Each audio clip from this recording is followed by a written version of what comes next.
Dear listener, today we start our part 2, chapter 7 to chapter 12, so listen carefully. Chapter 7, Tick Running and a Heartbreak. The harder Tom tried to fasten his mind on his book, the more his ideas wandered. So at last, with a sigh and a yawn, he gave it up. It seemed to him that the noon recess would never come. The air was utterly dead. There was not a breath stirring. It was the sleepiest of sleepy days. The drowsing murmur of the 25 studying scholars soothed the soul like the spell that is in the murmur of bees. Away off in the flaming sunshine, Cardiff Hill lifted its soft green sides through a shimmering veil of heat tinted with the purple of distance. A few birds floated on lazy wing high in the air. No other living thing was visible, but some cows, and they were asleep. Tom's heart ached to be free, or else to have something of interest to do. To pass the dreary time. His hand wandered into his pocket and his face lit up with a glow of gratitude. That was prayer, though he did not know it.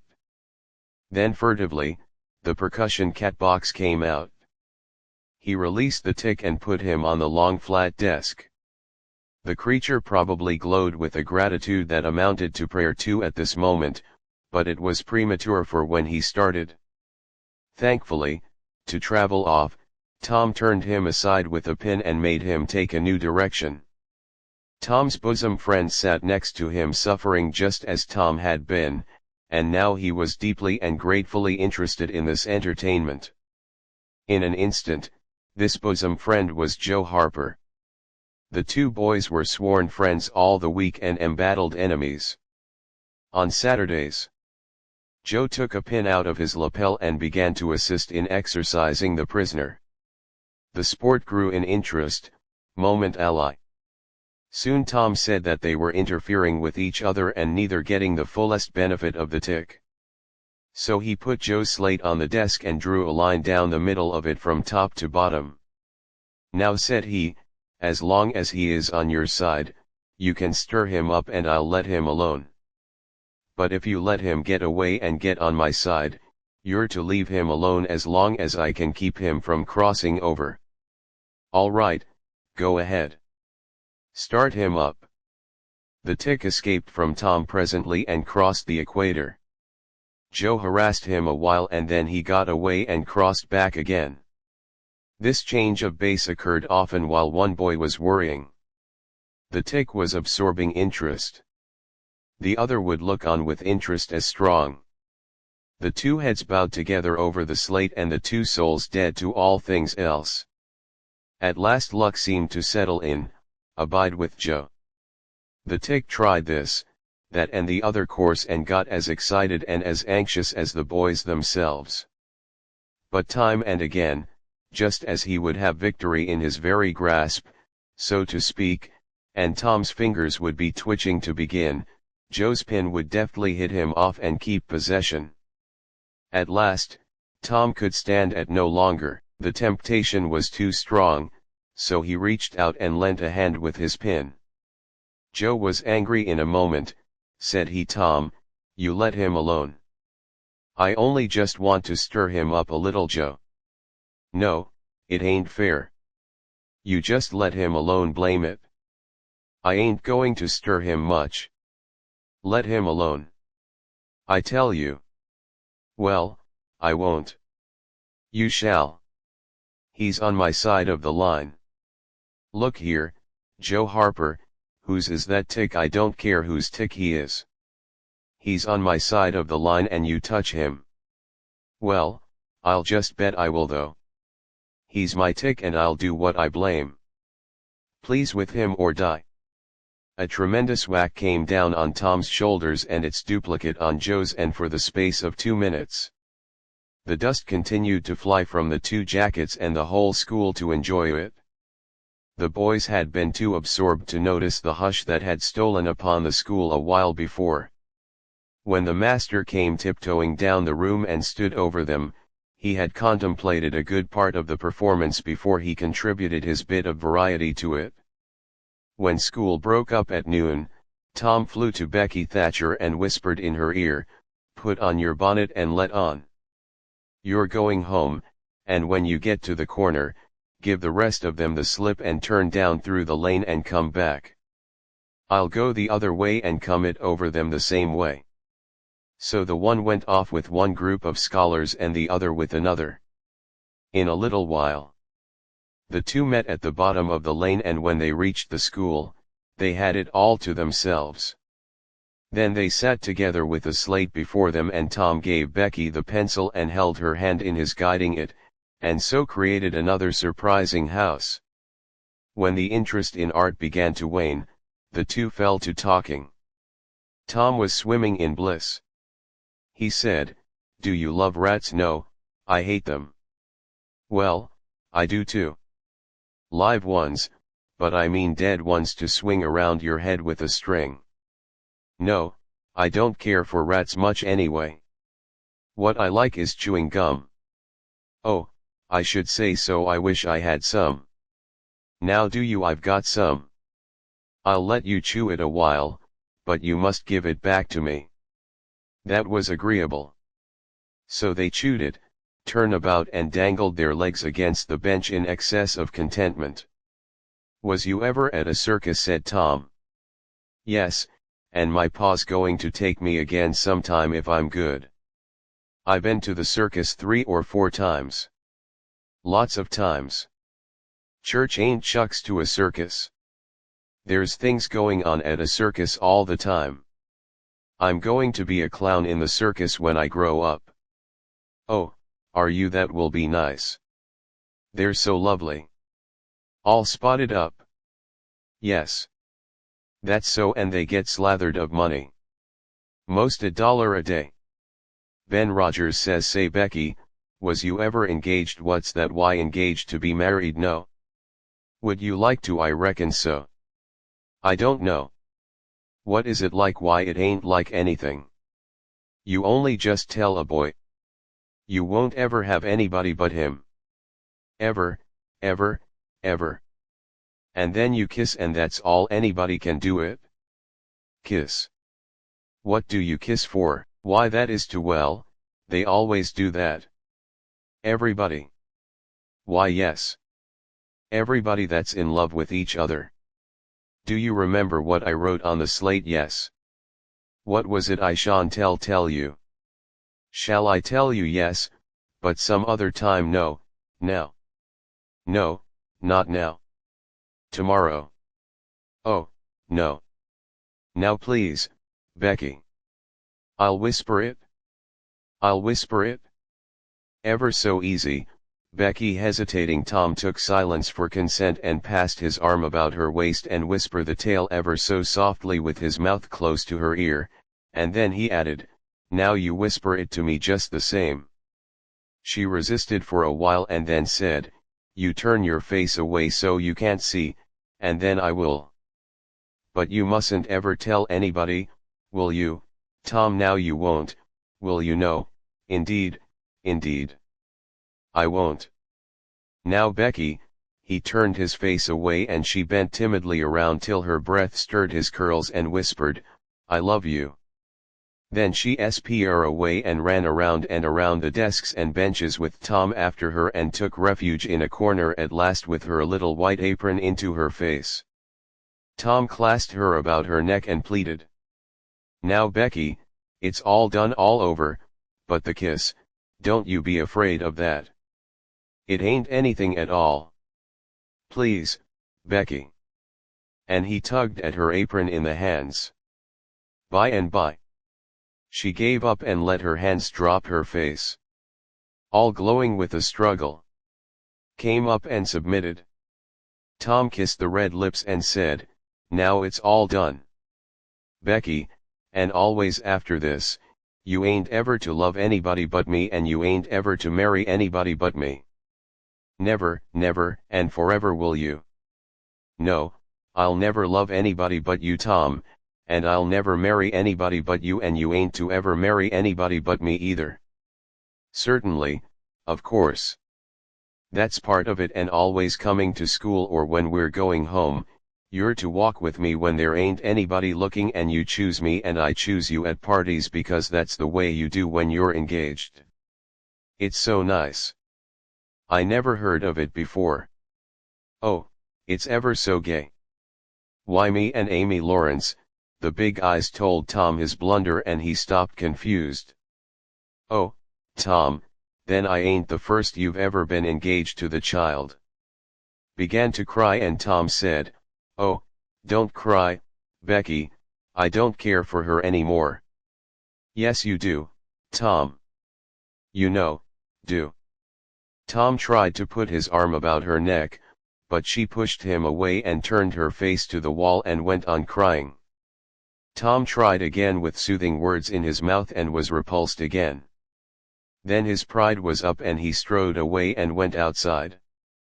He stood about restless and uneasy for a while, glancing at the door every now and then, hoping she would repent and come to find him, but she did not. Then he began to feel badly and fear that he was in the wrong. It was a hard struggle with him to make new advances now, but he nerved himself to it and entered. She was still standing back there in the corner sobbing with her face to the wall. Tom's heart smote him. He went to her and stood a moment not knowing exactly how to proceed. Then he said, hesitatingly, "Becky, I don't care for anybody but you." No reply, but sobs, Becky pleadingly. "Becky, won't you say something more?" Sobs. Tom got out his chiefest jewel, a brass knob from the top of an andiron, and passed it around her so that she could see it, and said, "Please, Becky, won't you take it?" She struck it to the floor. Then Tom marched out of the house and over the hills and far away to return to school. No more that day. Presently Becky began to suspect. She ran to the door. He was not in sight.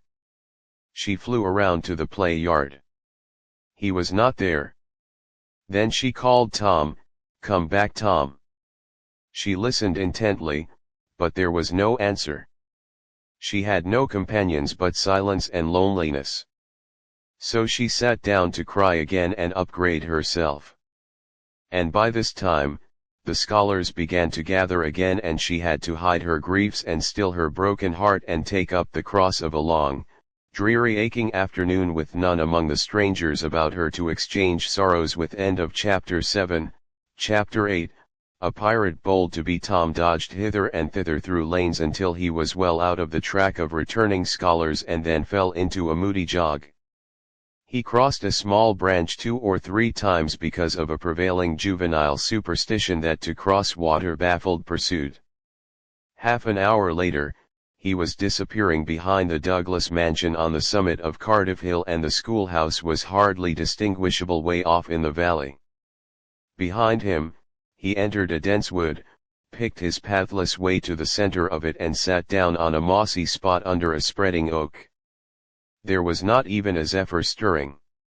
The dead noonday heat had even still the songs of the birds. Nature lay in a trance that was broken by no sound, but the occasional far-off hammering of a woodpecker. And this seemed to render the pervading silence and sense of loneliness. The more profound. The boy's soul was steeped in melancholy. His feelings were in happy accord with his surroundings.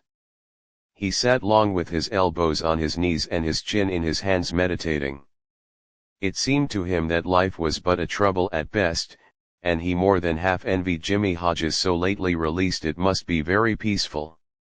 He thought to lie and slumber and dream forever and ever, with the wind whispering through the trees and caressing the grass and the flowers over the grave, and nothing to bother and grieve about ever any more. If he only had a clean Sunday school record, he could be willing to go and be done with it all. Now as to this girl, what had he done? Nothing. He had meant the best in the world and been treated like a dog, like a very dog. She would be sorry someday, maybe when it was too late, if he could only die temporarily. But the elastic heart of youth cannot be compressed into one constrained shape long at any time. Tom presently began to drift insensibly back into the concerns of this life again. What if he turned his back now and disappeared mysteriously? What if he went away ever so far away into unknown countries beyond the seas and never came back any more? How would she feel then? The idea of being a clown recurred to him now, only to fill him with disgust, for frivolity and jokes and spotted tights were an offense when they intruded themselves upon a spirit that was exalted into the vague august realm of the romantic. No, he would be a soldier and return after long years all worn and illustrious. No, better still, he would join the Indians and hunt buffaloes and go on the war path in the mountain ranges and the trackless Great Plains at the far west, and away in the future come back a great chief bristling with feathers, hideous with paint, and prance into Sunday school, some drowsy summer morning with a blood-curdling war whoop, and sear the eyeballs of all his companions with unappeasable envy. But no, there was something or even than this: he would be a pirate. That was it. Now his future lay plain before him and glowing with unimaginable splendor. How his name would fill the world and make people shudder. How gloriously he would go, plowing the dancing seas in his long, low, black Hud racer. The spirit of the storm with his grisly flag flying at the fore and at the zenith of his fame. How he would suddenly appear at the old village and stalk into church, brown and weather-beaten in his black velvet doublet and trunks, his great jack-boots, his crimson sash, his belt bristling with horse pistols, his crime-rusted cutlass at his side, his slouch hat with waving plumes, his black flag unfurled with a skull and crossbones on it, and hear with swelling ecstasy the whisperings, "It's Tom Sawyer, the pirate, the Black Avenger of the Spanish Main." Yes, it was settled. His career was determined. He would run away from home and enter upon it. He would start the very next morning.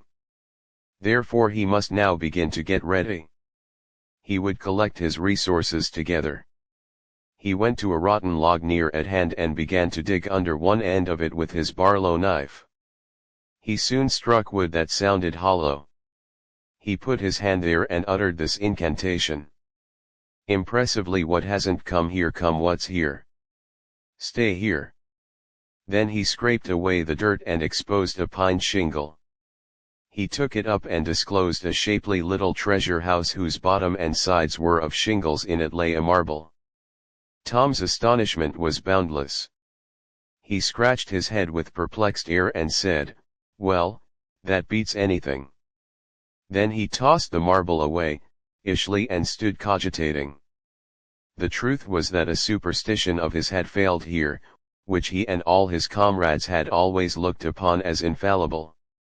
If you buried a marble with certain necessary incantations and left it alone a fortnight and then opened the place with the incantation he had just used, you would find that all the marbles you had ever lost had gathered themselves together there meantime, no matter how widely they had been separated. But now this thing had actually and unquestionably failed. Tom's whole structure of faith was shaken to its foundations. He had many a time heard of this thing succeeding but never of its failing before. It did not occur to him that he had tried it several times before himself, but could never find the hiding places. Afterward, he puzzled over the matter some time and finally decided that some witch had interfered and broken the charm. He thought he would satisfy himself on that point. So he searched around till he found a small sandy spot with a little funnel-shaped depression in it. He laid himself down and put his mouth close to this depression and called, "Doodlebug! Doodlebug! Tell me what I want to know, Doodlebug! Tell me what I want to know." The sand began to work and presently a small black bug appeared for a second and then darted under again in a fright. "He doesn't tell. So it was a witch that done it." I just noted he well knew the futility of trying to contend against witches. So he gave up discouraged, but it occurred to him that he might as well have the marble he had just thrown away, and therefore he went and made a patient search for it, but he could not find it. Now he went back to his treasure house and carefully placed himself just as he had been standing when he tossed the marble away. Then he took another marble from his pocket and tossed it in the same way, saying, "Brother, Go find your brother. He watched where it stopped and went there and looked, but it must have fallen short or gone too far. So he tried twice more. The last repetition was successful. The two marbles lay within a foot of each other just here. The blast of a toy tin trumpet came faintly down the green aisles of the forest.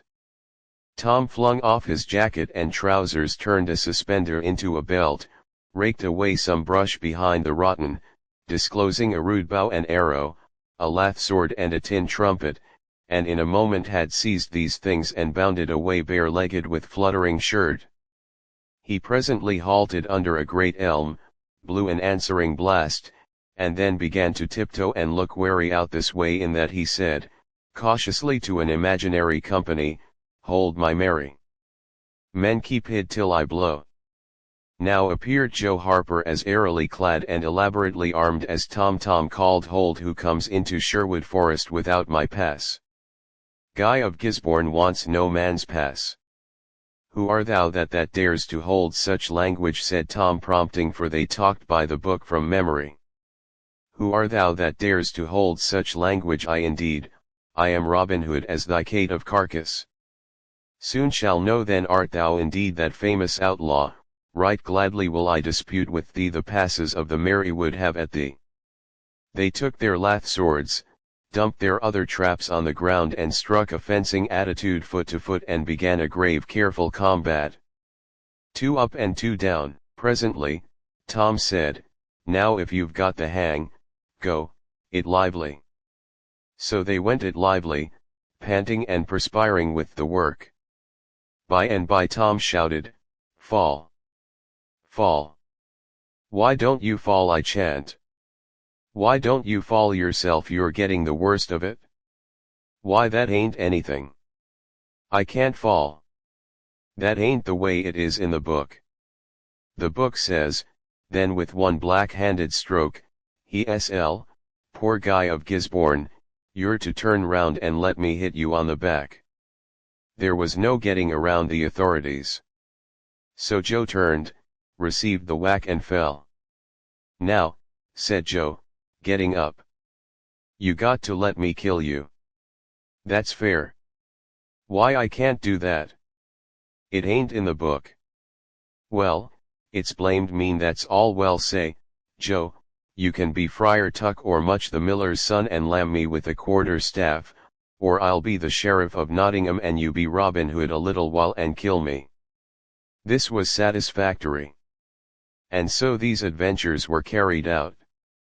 Then Tom became Robin Hood again and was allowed by the treacherous nun to bleed his strength away through his neglected wound. And at last, Joe, representing a whole tribe of weeping outlaws, dragged him sadly forth, gave his bow into his feeble hands, and Tom said, "Where this arrow falls there very poor Robin Hood under the greenwood tree." Then he shot the arrow and fell back and would have died. But he lit on a nettle and sprang up too gaily for a corpse. The boys dressed themselves, hid their recruitments and went off grieving that there were no outlaws any more, and wondering what modern civilization could claim to have done to compensate for their loss. They said they would rather be outlaws a year in Sherwood Forest than President of the United States forever. End of Chapter 8. Chapter 9, Tragedy in the Graveyard. At 9:30 that night, Tom and Sid were sent to bed. As usual, they said their prayers and Sid was soon asleep. Tom lay awake and waited in restless impatience when it seemed to him that it must be nearly daylight. He heard the clock strike 10. This was despair. He would have tossed and fidgeted as his nerves demanded, but he was afraid he might wake Sid. So he lay still and stared up into the dark. Everything was dismally still by and by. Out of the stillness, little, scarcely perceptible noises began to emphasize themselves. The ticking of the clock began to bring itself into notice.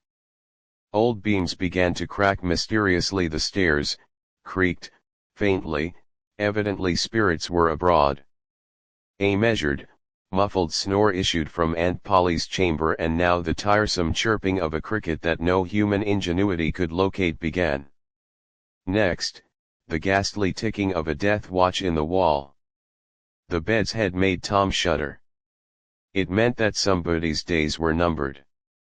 Then the howl of a far-off dog rose on the night air and was answered by a fainter howl from a remoter distance. Tom was in an agony at last. He was satisfied. The time had ceased. An eternity begun. He began to doze in spite of himself. The clock chimed 11, but he did not hear it. And then there came, mingling with his half-formed dreams, a most melancholy caterwauling. The raising of a neighboring window disturbed him, a cry of "Scat, you devil," and the crash of an empty bottle against the back of his aunt's wood. She brought him wide awake, and a single minute later he was dressed and out of the window and creeping along the roof of the L on all fours. He meowed with caution once or twice as he went. Then jumped to the roof of the woodshed and fence to the ground. Huckleberry Finn was there with his dead cat. Boys moved off and disappeared in the gloom. At the end of half an hour, they were wading through the tall grass of the graveyard. It was a graveyard of the old-fashioned western kind. It was on a hill about 1.5 miles from the village. It had a crazy board fence around it, which leaned inward in places and outward the rest of the time, but stood upright nowhere. Grass and weeds grew rank over the whole cemetery. All the old graves were sunken in. There was not a tombstone on the place. Round-topped worm-eaten boards staggered over the graves, leaning for support and finding none sacred to the memory of so-and-so had been painted on them once, but it could no longer have been read on the most of them. Now even if there had been light, a faint wind moaned through the trees, and Tom feared it might be the spirits of the dead complaining of being disturbed. The boys talked little and only under their breath, for the time and the place and the pervading solemnity and silence oppressed their spirits. They found a sharp new heap they were seeking and ensconced themselves within the protection of 3 great elms that grew in a bunch within a few feet of the grave. Then they waited in silence for what seemed a long time. The hooting of a distant owl was all the sound that troubled the dead stillness. Tom's reflections grew oppressive. He must force some talk, so he said in a whisper, "HKI, do you believe the dead people like it for us to be here?" Huckleberry whispered, "I wished I knowed." "It's awful solemn like, ain't it?" "I bet it is." There was a considerable pause while the boys canvassed this matter inwardly. Then Tom whispered, "Say, Hacky, do you reckon S. Williams hears us talking?" "Oh, of course he does. At least his spirit does." Tom, after a pause, "I wish I'd said Mr. Williams, but I never meant any harm. Everybody called him Hoss." "Well, Body can't be too particular how they talk about these, your dead people." Tom. This was a damper, and conversation died again presently. Tom seized his comrade's arm and said, "What is it, Tom?" And the two clung together with beating hearts. "SHH. There it is again. Didn't you hear it? There, now you hear it, Lord Tom, they're coming. They're coming. Sure. What do we do? I don't know. Think they'll see us?" "Oh Tom, they can see in the dark. Same as cats. I wished I hadn't come." "Don't be feared. I don't believe they'll bother us. We ain't doing any harm if we keep perfectly still. Maybe they won't notice us at all." "I'll try to, Tom, but Lord, I'm all a shiver." "Listen." The boys bent their heads together and scarcely breathed. A muffled sound of voices floated up from the far end of the graveyard. "Look, see there," whispered Tom. "What is it?" "It's devil fire." "Oh Tom, this is awful." Some vague figures approached through the gloom, swinging an old-fashioned tin lantern that freckled the ground with innumerable little spans of light. Presently Huckleberry whispered with a shudder, "It's the devil." Sure enough, 3 of them, Lordy Tom, we're garners. Can you pray? I'll try, but don't you be feared. Think going to hurt us. Now I lay me down to sleep like, shh. What is it, Huck? They're humans. One of 'em is anyway, one of 'em is old Muff. Potter's voice. No, tain't. So is it? I bet I know it. Don't you stir or budge, he ain't sharp enough to notice us drunk. The same as usual, likely blamed. Old Rip. All right, I'll keep still now, they're stuck. Can't find it? Here they come again. Now they're hot, cold again. Hot again. Red hot. They're pointed right this time. Say, I know another of them voices. It's in Jajo. That's so, that murder and half-breeded. I'd rather there was devils a during sight. What can they be up to? The whisper died. Wholly out now, for the three men had reached the grave and stood within a few feet of the boy's hiding place. Here it is, said the third voice, and the owner of it held up the lantern and revealed the face of young Dr. Robinson. Potter and Indian Joe were carrying a hand barrow with a rope and a couple of shovels on it. They cast down their load and began to open the grave. The doctor put the lantern at the head of the grave and came and sat with his back against one of the elm trees. He was so close the boys could have touched him. Hurry, man, he said in a low voice, the moon might come out at any moment. They growled a response and went on digging. For some time there was no noise, but the gring sound of the spades discharging their freight of mold and gravel. It was very monotonous. Finally, a spade struck upon the coffin with a dull woody accent, and within another minute or two the man had hoisted it out of the ground. They pried off the lid with their shovels and got out the body and dumped it rudely on the ground.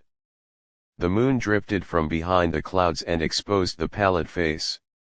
The barrow was got ready and the corpse placed on it, covered with a blanket and bound to its place with a rope. Potter took out a large spring knife and cut off the dangly end of the rope, and then said, "Now the cussed thing's ready, and you'll just out with another 5 or here she stays." "That's the talk," said Njajo. "Look here." "What does this mean?" said the doctor. "You required your pain in advance and I paid you." "Yes, and you've done more than that," said Njajo, approaching the doctor, who was now standing. 5 years ago, you drove me away from your father's kitchen one night when I come to ask for something to eat, and you said I weren't there for any good, and when I swore I'd get even with you if it took 100 years, your father had me jailed for a vagrant. Did you think I'd forget? The engine blood ain't in me for nothing, and now I've got you and you got to settle." He was threatening the doctor with his fist in his face. By this time the doctor struck out suddenly and stretched the ruffian on the ground. Potter dropped his knife and exclaimed, "Here!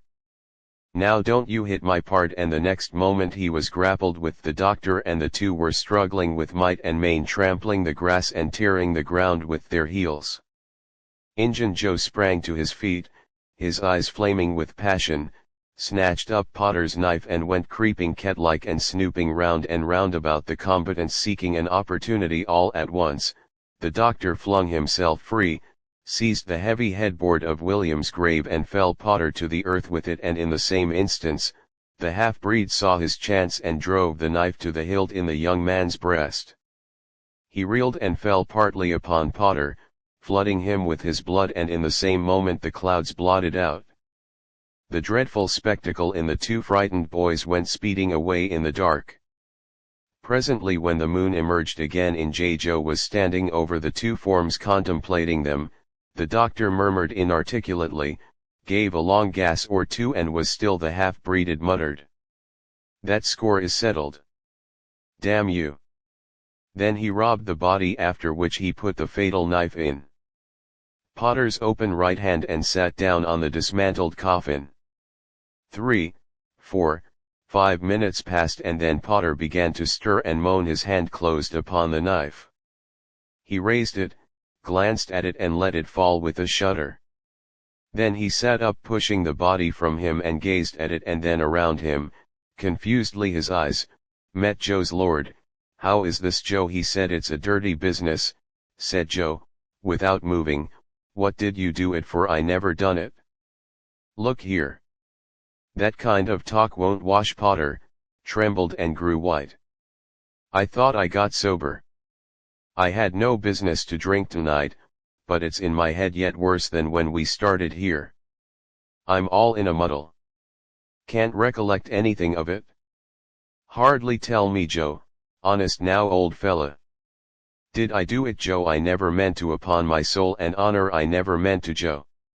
"Tell me how it was, Joe." "Oh, it's awful. And him so young and promising. Why, you two was scuffling and he fetched you one with a headboard and you fell flat, and then up you come all reeling and staggering like, and snatched the knife and jammed it into him just as he fetched you. Another awful clip, and here you've laid as dead as a wedge till now." "Oh, I didn't know what I was doing. I wish I may die this minute. If I did, it was all on account of the whiskey and the excitement. I reckon I never used a weeping in my life before, Joe. I fought, but never with weeping." "They'll all say that, Joe. Don't tell." "Say you won't tell, Joe. That's a good feller. I always liked you, Joe, and stood up for you too. Don't you remember? You won't tell, will you, Joe?" And the poor creature dropped on his knees before the solid murderer and clasped his appealing hands. "No, you've always been fair and square with me, Muff Potter, and I won't go back on you there. Now that's as fair as a man can say. Oh, Joe, you're an angel. I'll bless you for this. The longest day I live." And Potter began to cry. "Come now. That's enough of that. This ain't any time for blubbering. You be off yonder way and I'll go this move now, and don't leave any tracks behind you." Potter started on a trot that quickly increased to a run. The half-breed stood looking after him, and he muttered, "If he's as much stunned with the lick and fiddled with the rum as he had the look of being, he won't think of the knife till he is gone so far. He'll be afraid to come back after it to such a place by himself. Chicken heart." 2 or 3 minutes later the murdered man, the blanketed corpse, the littlest coffin, and the open grave rendered no inspection but the moon's.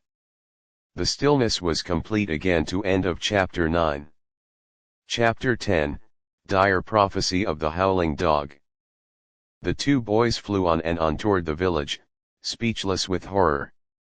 They glanced backwards over their shoulders from time to time, apprehensively, as if they feared they might be followed. Every stump that started up in their path seemed a man and an enemy, and made them catch their breath.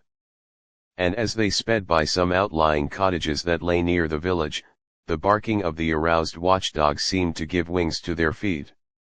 "If we can only get to the old tannery before we break down," whispered Tom, in short catches between breaths.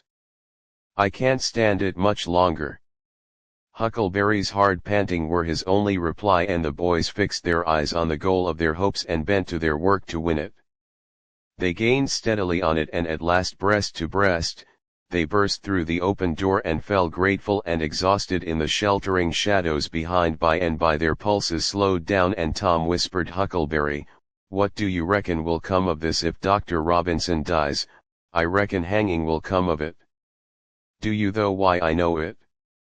Tom thought a while, and he said, "Who will tell we what are you talking about? Suppose something happened and Injun Joe didn't hang, why he'd kill us sometime or other just as dead sure as we're laying here."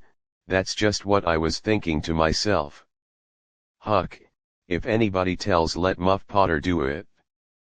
If he's fool enough, he's generally drunk enough." Tom said nothing, went on thinking. Presently he whispered, "Huck, Muff Potter don't know it." "How can he tell? What's the reason he don't know it?" "Because he just got that whack when Injun Joe done it." "Do you reckon he could see anything? Do you reckon he knowed anything?" "By hokey, that's so, Tom, and besides, look here, maybe that whack done for him." "No, 'tain't likely, Tom. He had liquor in him." "I could see that, and besides, he always has." "Well, when pap's full you might take and belt him over the head with the church and you couldn't faze him." "He says so his own self," so it's the same with Muff Potter of course, but if a man was dead sober, I reckon maybe that whack might fetch him. I don't know. After another reflective silence, Tom said, "HKI, you sure you can keep Mom, Tom? We got to keep Mom. You know that engine devil wouldn't make any more of drowning us than a couple of cats if we was to squeak about this and they didn't hang him. Now look here, Tom, let's take and swear to one another. That's what we got to do. Swear to keep Mom." I'm agreed. It's the best thing. Would you just hold hands and swear that oh no, that wouldn't do for this. That's good enough for little rubbish common things, especially with gals because they go back on you anyway and blab if they get in a huff, but there ought to be right about a big thing like this and blood. Tom's whole being applauded. This idea, it was deep and dark and awful. The hour, the circumstances, the surroundings were in keeping with it. He picked up a clean pine shingle that lay in the moonlight, took a little fragment of red keel out of his pocket, got the moon on his work and painfully scrawled these lines, emphasizing each slow downstroke by clamping his tongue between his teeth and letting up the pressure on the upstrokes. See, next page. Huckleberry was filled with admiration of Tom's facility in writing and the sublimity of his language. He had once took a pin from his lapel and was going to prick his flesh, but Tom said, "Hold on, don't do that. A pin's brass. It might have vertera on it." "What's its pison?" "That's what it is. You just swallow some of it once, you'll see." So Tom unwound a thread from one of his needles and each boy pricked the ball of his thumb and squeezed out a drop of blood. Huck Finn and Tom Sawyer swears they will keep mum about this and they wish they may drop down dead in their tracks if they ever tell and rot in time. After many squeezes, Tom managed to sign his initials using the ball of his little finger for a pen. Then he showed Huckleberry how to make an H and an F and the oath was complete. They buried the shingle close to the wall with some dismal ceremonies and incantations, and the fetters that bound their tongues were considered to be locked and the key thrown away. A figure crept stealthily through a break in the other end of the ruined building now, but they did not notice it. Tom whispered, "Huckleberry, does this keep us from ever telling always?" "Of course it does. It don't make any difference. What happens? We got to keep Mom, we drop down dead." "Don't you know that?" "Yes, I reckon that's so." They continue to whisper for some little time. Presently a dog set up a long his howl just outside. Within 10 feet of them, the boys clasped each other suddenly in an agony of fright. "Which of us does he mean?" gasped Huckleberry. "I don't know. Peep through the crack quick." "No, you Tom." I can't do it. Huck, please." "Tom, there it is again." "Oh, Lordy. I'm thankful," whispered Tom. "I know his voice. It's Bull Harbison." Note: if Mr. Harbison has owned a slave named Bull, Tom would have spoken of him as Harbison Bull, but a son or a dog of that name was Bull Harbison. "Oh, that's good. I tell you, Tom, I was scared to death and I had to bet anything. It was a stray dog." The dog hauled again. The boy's heart sank once more. "Oh my! That ain't no bull." Harbison whispered, "Huckleberry do, Tom." Tom, quickened with fear, yielded and put his eye to the crack. His whisper was hardly audible when he said, "Oh, Huck, it's a stray dog." "Quick, Tom, quick. Who does it mean?" "Huck, he must mean us both. We're right together." "Oh, Tom, I reckon we're honors. I reckon there ain't no mistake about where I'll go to. I been so wicked dang fetch it. This comes of playing hooky and doing everything a fellow's told not to do. I might have been good like Sid if I'd have tried, but no, I wouldn't. Of course, but if ever I get off of this time, I'll just waller in Sunday schools, and Tom began to snuffle a little. You bad, and Huckleberry began to snuffle too. Consound at Tom Sawyer. You're just old pie alongside of what I am. Oh, lordy, lordy, lordy. I wished I'd only had half your chance. Tom choked off and whispered, Look, Huck, look. He's got his back to us. Huck looked with joy in his heart.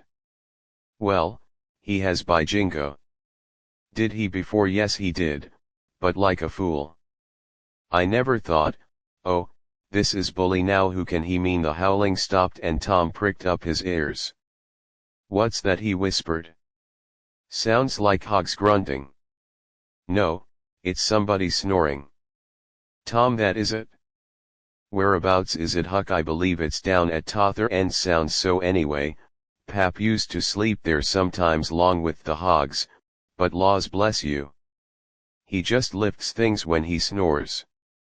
Besides, I reckon he ain't ever coming back to this town anymore. The spirited adventure rose in the boys' souls once more. Hacky. Do you dance to go if I lead? I don't like too much Tom SBO's engine Joe. Tom quailed. But presently the temptation rose up strong again, and the boys agreed to try, with the understanding that they would take to their heels if the snoring stopped. So they went tiptoeing, stealthily down the one behind the other. When they had got to within 5 steps of the snore, Tom stepped on a stick and it broke with a sharp snap. The man moaned with little and his face came into the moonlight. It was Muff Potter. The boys' hearts had stood still in their hopes too when the man moved, but their fears passed away. Now they tiptoed out through the broken weather boarding and stopped at little distance to exchange a parting word. That long luguria howl rose on the nightmare again. They turned and saw the strange dog standing within a few feet of where Potter was lying and facing Potter with his nose pointing heavenward. Oh, Jiminy, it's him! Exclaimed both boys in a breath. Say, Tom. They say a stray dog come howling around Johnny Miller's house about midnight as much as 2 weeks ago, and a whippoorwill come in and lit on a banisters and sung the very same evening, and there ain't anybody dead there yet. Well, I know that, and suppose there ain't. Didn't Gracie Miller fall in the kitchen fire and burn herself terrible the very next Saturday? Yes, but she ain't dead. And what's more, she's getting better too. All right, well, you wait and see.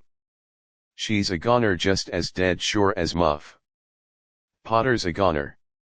That's what a niggers say. And they know all about these kinds of things. Huck. Then they separated, cogitating. When Tom crept in at his bedroom window, the night was almost spent. He undressed with excessive caution and fell asleep, congratulating himself that nobody knew of his escapade. He was not aware that the gently snoring Sid was awake and had been so for an hour. When Tom awoke, Sid was dressed and gone. There was a late look in the light, a late sense in the atmosphere. He was startled. Why had he not been called persecuted till he was up as usual? The thought filled him with bodings. Within 5 minutes he was dressed and downstairs, feeling sore and drowsy. The family were still at table, but they had finished breakfast. There was no voice of rebuke, but there were averted eyes. There was a silence and an air of solemnity that struck a chill to the culprit's heart. He sat down and tried to seem gay, but it was uphill work. It roused no smile, no response. And he lapsed into silence and let his heart sink down to the depths. After breakfast, his aunt took him aside, and Tom was almost brightened in the hope that he was going to be flogged, but it was not. So his aunt wept over him and asked him how he could go and break her old heart. So Anne finally told him to go on and ruin himself and bring her gray hairs with sorrow to the grave, for it was no use for her to try any more. This was worse than 1,000 whippings, and Tom's heart was sore now than his body. He cried. He pleaded for forgiveness, promised to reform over and over again, and then received his dismissal, feeling that he had won but an imperfect forgiveness and established but a feeble confidence. He left the presence too miserable to even feel revengeful towards Sid. And so the latter's prompt retreat through the back gateway was unnecessary. He moped to school gloomy and sad and took his flogging along with Joe Harper for playing hooky the day before with the air of one whose heart was busy with heavier woes and wholly dead to trifles. Then he betook himself to his seat, rested his elbows on his desk and his jaws and his hands, and stared at the wall with a stony stare of suffering that has reached the limit and can no further go. His elbow was pressing against some hard substance after a long time. He slowly and sadly changed his position and took up this object with a sigh.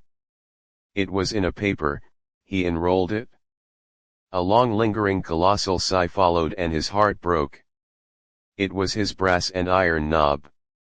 This final feather broke the camel's back. End of chapter 10. Chapter 11, Conscience racks Tom close. Upon the hour of noon, the whole village was suddenly electrified with the ghastly news. No need of the as yet undreamed of telegraph. The tale flew from man to man, from group to group, from house to house with little less than telegraphic speed. Of course, the schoolmaster gave holiday for that afternoon. The town would have thought strangely of him if he had not. A gory knife had been found close to the murdered man and it had been recognized by somebody as belonging to Muff Potter. So the story ran, and it was said that a belated citizen had come upon Potter, washing himself in the branch about 1 or 2 o'clock in the morning, and that Potter had once sneaked off suspicious circumstances, especially the washing, which was not a habit with Potter.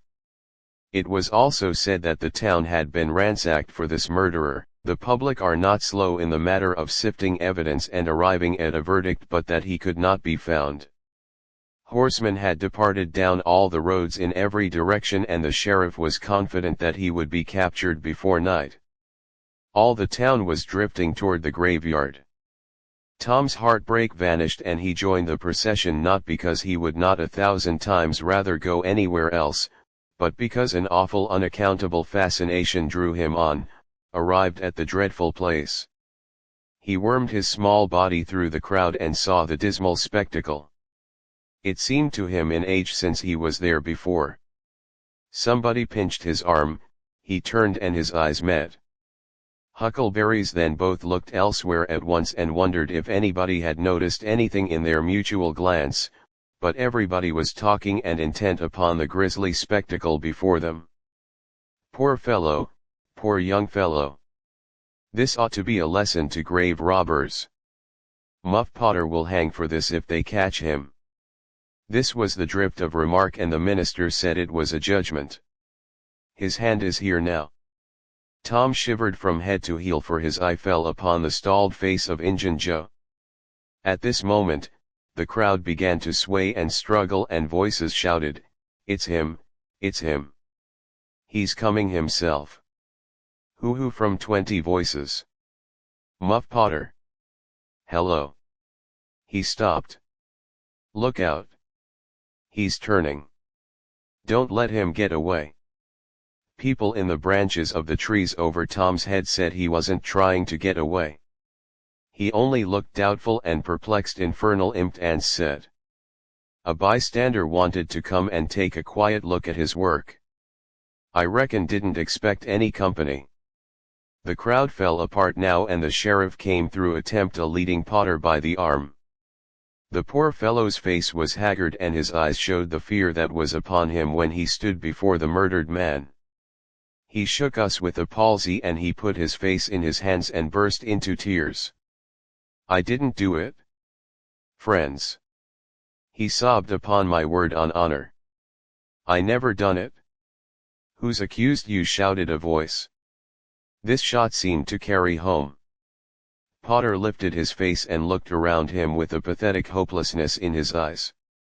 He saw in Injun Joe and exclaimed, "Oh, Injun Joe, you promised me you'd never is that your knife?" and it was thrust before him by the sheriff. Potter would have fallen if they had caught him and eased him to the ground. Then he said something, told me if I didn't come back and get. He shuddered and then waved his nerveless hand with a vanquished gesture and said, "Tell him, Joe, tell him it ain't any use anymore." Then Huckleberry and Tom stood dumb and staring and heard the stony-hearted liar reel off his serene statement. They expecting every moment that the clear sky would deliver God's lightnings upon his head, and wondering to see how long the stroke was delayed, and when he had finished and still stood alive and whole, their wavering impulse to break their oath and save the poor, betrayed prisoners' life faded and vanished away. For plainly, this Misra had sold himself to Satan, and it would be fatal to meddle with the property of such a power as that. "Why didn't you leave? What did you want to come here for?" somebody said. "I couldn't help it. I couldn't help it," Potter moaned. "I wanted to run away, but I couldn't seem to come anywhere but here," and he fell to sobbing again.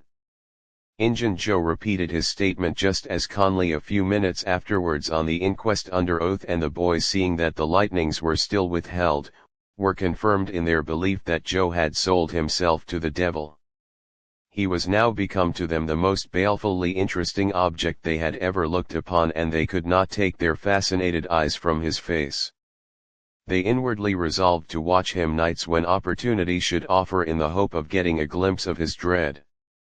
Master in J. Joe helped to raise the body of the murdered man and put it in a wagon for removal, and it was whispered through the shuddering crowd that the wound bled a little. The boys thought that this happy circumstance would turn suspicion in the right direction, but they were disappointed, for more than one villager remarked it was within 3 feet of Muff Potter. When it done it? Tom's fearful secret and GNA conscience disturbed his sleep for as much as a week after this, and at breakfast one morning, Sid said, "Tom, you pitch around and talk in your sleep so much that you keep me awake." Half the time Tom blanched and dropped his eyes. "It's a bad sign," said Aunt Polly gravely. "What you got on your mind, Tom?" "Nothing to know of," but the boy's hand shook so that he spilled his coffee. "And you do talk such stuff." "Sid said last night you said it's blood." "It's blood. That's what it is. You sent that over and over, and you said, 'Don't torment me,' so I'll tell." "What is it you'll tell?" Everything was swimming before Tom. There's no telling what might have happened now, but luckily the concern passed out of Aunt Polly's face, and she came to Tom's relief without knowing it. She said, "Sho, it's that dreadful murder. I dream about it most every night myself. Sometimes I dream it's me that done it." Mary said she had been affected much the same way. Sid seemed satisfied. Tom got out of the presence as quick as he plausibly could, and after that he complained of a toothache for a week and tied up his jaws every night. He never knew that Sid lay nightly watching and frequently slipped the bandage free and then leaned on his elbow, listening a good while at a time, and afterwards slipped the bandage back to its place again. Tom's distress of mind wore off gradually, and the toothache grew irksome and was discarded. If Sid really managed to make anything out of Tom's disjointed mutterings, he kept it to himself. It seemed to Tom that his schoolmates never would get done holding inquests on dead cats, and thus keeping his trouble present to his mind. Sid noticed that Tom never was coroner at one of these inquiries, though it had been his habit to take the lead in all new enterprises. He noticed too that Tom never acted as a witness, and that was strange, and Sid did not overlook the fact that Tom even showed a marked aversion to these inquests and always avoided them when he could. Sid marveled but said nothing. However, even inquest went out of vogue at last and ceased to torture Tom's conscience. Every day or two during this time of sorrow, Tom watched his opportunity and went to the little grated jail window and smuggled such small comforts through to the murderer as he could get a hold of. The jail was a trifling little brick den that stood in a marsh at the edge of the village, and no guards were afforded for it. Indeed, it was seldom occupied. These offerings greatly helped to ease Tom's conscience. The villagers had a strong desire to tar and feather Injun Joe and ride him on a rail for body snatching. But so formidable was his character that nobody could be found who was willing to take the lead in the matter, so it was dropped. He had been careful to begin both of his inquest statements with the fight without confessing the grave robbery that preceded it. Therefore, it was deemed wisest not to try the case in the courts at present. End of chapter 11. Chapter 12, The Cat and the Painkiller. One of the reasons why Tom's mind had drifted away from its secret troubles was that it had found a new and weighty matter to interest itself about. Becky Thatcher had stopped coming to school. Tom had struggled with his pride a few days and tried to whistle her down the wind, but failed. He began to find himself hanging around her father's house nights and feeling very miserable. She was ill. What if she should die? There was distraction in the thought. He no longer took an interest in war nor even in piracy. The charm of life was gone. There was nothing but this left. He put his hoop away and his bat, there was no joy in them anymore. His aunt was concerned. She began to try all manner of remedies on him. She was one of those people who are infatuated with patent medicines and all newfangled methods of producing health or mending it. She was an inveterate experimenter in these things. When something fresh in this line came out, she was in a fever right away to try it, not on herself for she was never ailing, but on anybody else that came handy. She was a subscriber for all the health periodicals and phenomenological frauds, and the solemn ignorance they were inflated with was breath to her nostrils. All the rot they contained about ventilation and how to go to bed and how to get up and what to eat and what to drink and how much exercise to take and what frame of mind to keep oneself in and what sort of clothing to wear was all gospel to her. And she never observed that. Her health journals of the current month customarily upset everything they had recommended the month before. She was as simple-hearted and honest as the day was long, and so she was an easy victim. She gathered together her quack periodicals and her quack medicines, and thus armed with death went about on her pale horse, metaphorically speaking, with the hell following after. But she never suspected that she was not an angel of healing and the balm of Gilead in disguise to the suffering neighbors. The water treatment was new now, and Tom's low condition was a windfall to her. She had him out at daylight every morning, stood him up in the woodshed and drowned him with a deluge of cold water. Then she scrubbed him down with a towel like a file and so brought him to. Then she rolled him up in a wet sheet and put him away under blankets till she sweated his soul clean and the yellow stains of it came through his pores, as Tom said. Yet notwithstanding all this, the boy grew more and more melancholy and pale and dejected. She added hot baths, sitz baths, shower baths, and plunges. The boy remained as dismal as a hearse. She began to assist the water with a slim oatmeal diet and blister plasterers. She calculated his capacity as she would jugs and filled him up every day with quack cure. Als Tom had become indifferent to persecution by this time. This phase filled the old lady's heart with consternation. This indifference must be broken up at any cost. Now she heard of painkiller for the first time. She ordered a lot at once. She tasted it and was filled with gratitude. It was simply fire in a liquid form. She dropped the water treatment and everything else and pinned her faith to painkiller. She gave Tom a teaspoonful and watched with the deepest anxiety for the result. Her troubles were instantly at rest. Her soul at peace again, for the indifference was broken up. The boy could not have shown a wilder heartier interest if she had built a fire under him. Tom felt that it was time to wake up. This sort of life might be romantic enough in his blighted condition, but it was getting to have too little sentiment and too much distracting variety about it. So he thought over various plans for relief and finally hit upon that of professing to be fond of painkiller. He asked for it so often that he became a nuisance, and his aunt ended by telling him to help himself and quit bothering her.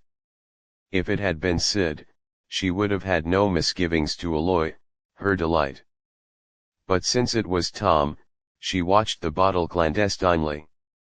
She found that the medicine did really diminish, but it did not occur to her that the boy was mending the health of a crack in the sitting room floor with it. One day Tom was in the act of dosing the crack when his aunt's yellow cat came along, purring, eyeing the teaspoon voraciously and begging for a taste. Tom said, "Don't ask for it unless you want it, Peter," but Peter has signified that he did want it. You better make sure Peter was sure. Now you've asked for it and I'll give it to you because there ain't anything mean about me, but if you find you don't like it, you mustn't blame anybody but your own self. Peter was agreeable, so Tom pried his mouth open and poured down the painkiller. Peter sprang a couple of yards in the air and then delivered a war whoop and set off round and round the room, banging against furniture, upsetting flower pots, and making general havoc. Next, he rose on his hind feet and pranced around in a frenzy of enjoyment with his head over his shoulder and his voice proclaiming his easable happiness. Then he went tearing around the house again, spreading chaos and destruction in his path, and Polly entered in time to see him throw a few double somersets, deliver a final mighty hurrah and sail through the open window carrying the rest of the flower pots with him. The old lady stood petrified with astonishment, peering over her glasses. Tom lay on the floor expiring with laughter.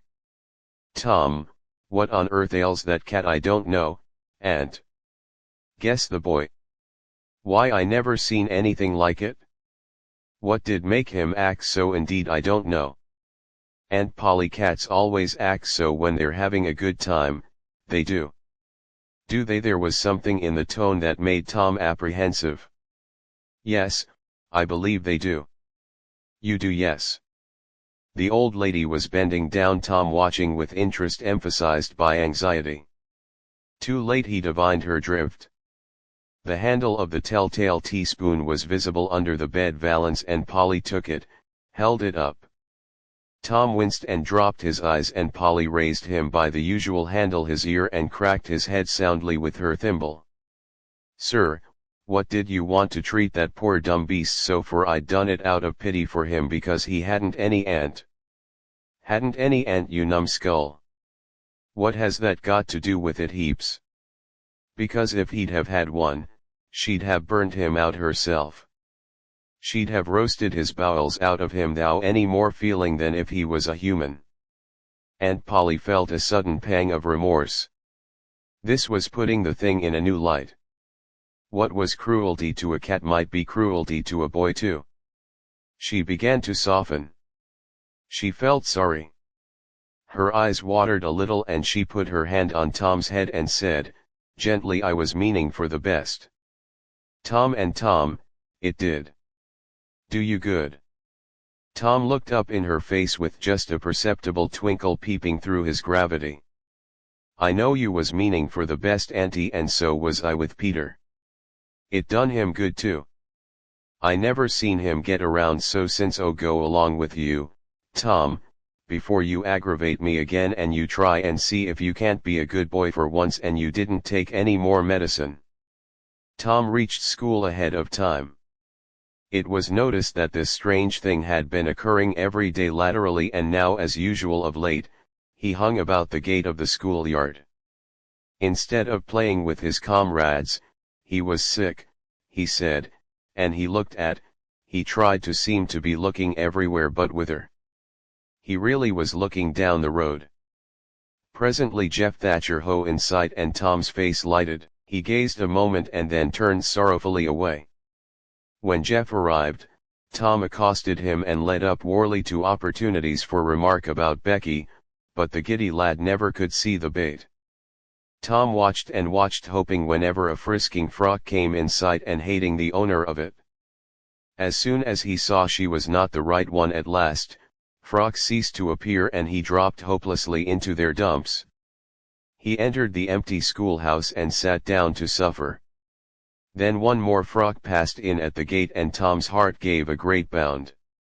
The next instant he was out and going on like an Indian, yelling and laughing and chasing boys, jumping over the fence at risk of life and limb, throwing handsprings, standing on his head, doing all the heroic things he could conceive of and keeping a furtive eye out.